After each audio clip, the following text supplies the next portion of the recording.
የሄኖክ መጽሐፍ መላእክት በሰው ሴቶች ጋር በእውነት ወሰኑ?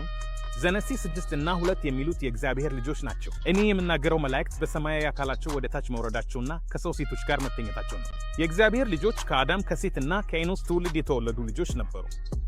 በዘነሲ 4:26 ተብሏል። ከብዙዎች ለእግዚአብሔር ስም መጥራት ጀመሩ ይሆናል። ይህም እነሱ የእግዚአብሔር ልጆች መሆናቸውን ያሳያል።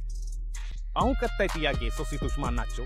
የሰው ሴቶች የሚባሉት ከዚያ ልዩ ትውልድ ውጭ ከነበሩ ሌሎች አሕዛብና የእነርሱ ሴቶች ናቸው። ይህም በዘነሲ 4 እና 26 ውስጥ የተጠቀሰው ነው። እሺ፣ ከእናንተ አንዳንዶቹ አዲስ ኪዳን ሊያዩ ይፈልጋሉ።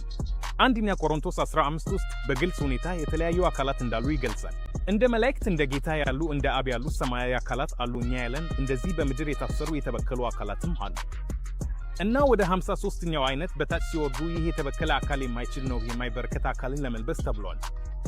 እንግዲህ እነዚህ አካላት በሰማይ ሊኖሩ ከማይችሉ እንዴት እነዚህ አካላት ከሰማያዊ አካል ጋር ሊኖሩ ወይም ሊተኙ ይችላሉ? ይህ በመጽሐፍ ቅዱስ አይቻልም።